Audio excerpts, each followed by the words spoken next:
Welcome to Vibrant TV. నేను మీ రాజు. ప్రస్తుతం మనతో పాటు అధికార ప్రతినిధి చెనగాని దయాకర్ గారు ఉన్నారు. దయాకర్ గారు చెప్పండి, పార్లమెంట్లో జరిగిన దాడి కావచ్చు, సస్పెన్షన్ కావచ్చు, ఎన్డీఏ కూటమి ఈసారి మోడీ ప్రభుత్వాన్ని బలంగా ఎదుర్కొంటుందని చెప్పేసి అనుకోవచ్చా? ఇవాళ ఎంపీలు సస్పెండ్ చేయడం అది భారత రాజ్యాంగ విలువలకు విరుద్ధం, ప్రజాస్వామ్యానికి విరుద్ధం. ఇవాళ చీకటి రోజుగా భారతదేశం ఇవాళ అంధకారంలో నెట్టేయబడ్డది. మోదీ పాలనలో ఒక మాట్లాడే స్వేచ్ఛను కూడా కనీసం మానవ హక్కుల్ని కాలరాస్తున్నటువంటి పరిస్థితి ఈరోజు.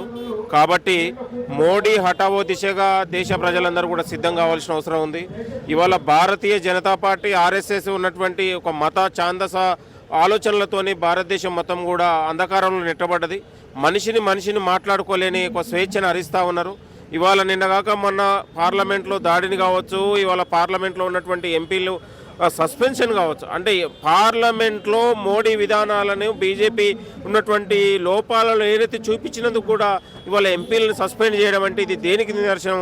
అసలు కేవలం ఇవాళ మోడీ విధానాలే ఉండాలి తప్ప, మోడీనే ఉండాలి తప్ప ఇంకొక కాంగ్రెస్ ఎదగకుండా లేదా ఇలా ఎన్డీఏ కూటమి ఎదగకుండా ఇవాళ కుట్రలు చేస్తూ ఉన్నారు. ఇవాళ చాలా దారుణమైన విషయం. హైదరాబాద్ నగరంలో ఈరోజు ఎంపీల సస్పెన్షన్కు నిరసనగా ఈరోజు ఒక దీక్ష జరుగుతూ ఉంది, ఒక మహాధరణ జరుగుతూ ఉంది. కాబట్టి దేశ ప్రజలందరూ కూడా ఆలోచన వస్తూ ఉంది.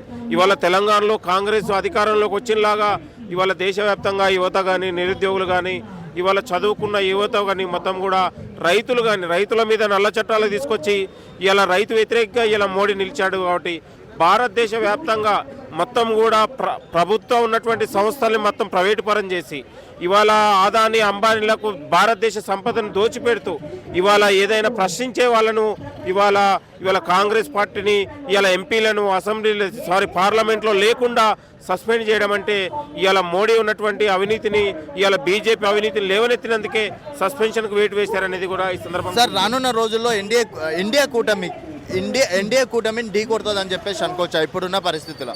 నేను సవాల్ చేస్తూ ఉన్నానండి. భారతదేశంలో నెక్స్ట్ ఎన్డీఏ ప్రభుత్వం, ఎన్డీఏ ఉన్నటువంటి ఇండియా అనే ఒక కూటమి రాబోతూ ఉంది.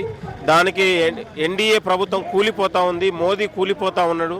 ఎందుకంటే దేశవ్యాప్తంగా ఉన్నటువంటి అతను చేసినటువంటి అవినీతి కావచ్చు, ప్రైవేటీకరణ కావచ్చు, లేకపోతే ప్రభుత్వ సంస్థల్ని మొత్తం కూడా ఒకే వర్గానికి చెందినటువంటి దోచిపెట్టడం కావచ్చు, అన్ని వర్గాలు నిరుద్యోగం పెరిగింది, ఇవాళ రైతులకు పెరిగింది. అనేక వర్గాల్లో భారతదేశం మొత్తం కూడా అట్టుడికిపోతున్న సందర్భంలో ఇవాళ ఒక స్వేచ్ఛ లేకుండా భారతదేశం చేస్తున్న తరుణంలో ఇవాళ ఇండియా కూటమి అధికారం రాబోతా ఉంది. అన్ని రాష్ట్రాలలో కూడా కాంగ్రెస్ కూటమి అధికారం వస్తుంది. తెలంగాణలో ఎన్ని స్థానాలు రావచ్చు? తెలంగాణలో నాకు తెలిసి 12 నుంచి 14 స్థానాలు కాంగ్రెస్ కూటమి కైసవం చేసుకునే దిశగా ఉంది. మీరు చూస్తూ ఉన్నారు, ఇప్పటికే తెలంగాణలో ప్రతి పార్లమెంటు కాన్స్టిట్యున్సీలో కూడా మెజార్టీ ఎక్కడంటే 50,000 60,000 మెజార్టీతోనే ఉన్న ప్రతి కాంగ్రెస్ అభ్యర్థి గెలిచినటువంటి సందర్భం ఉంది. మాకు విశ్వాసం ఉంది, తెలంగాణ నుంచి అత్యధికంగా 12 నుంచి 14 స్థానాలు కాంగ్రెస్ ఎంపీలు గెలిచే అవకాశం ఉంది.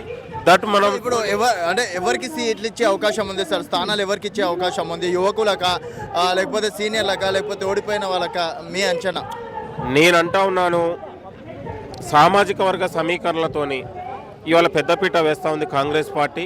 మొన్న అసెంబ్లీతో పాటు రేపు పార్లమెంట్లో కూడా అన్ని వర్గాలకు, ఉద్యమకారులకు, విద్యార్థి నాయకులకు కూడా అవకాశాలు ఇచ్చే పరిస్థితి కనబడతా ఉంది. ఎందుకంటే కాంగ్రెస్ అధికారంలోకి వచ్చింది కాబట్టి ఇవాళ బీఆర్ఎస్ బీజేపీ ఒకటే అనేది విధానం తేటతెల్లం అయిపోయిన సందర్భంలో ఇవాళ కాంగ్రెస్ పార్టీని ప్రజలు దగ్గరగా చూస్తూ ఉన్నారు.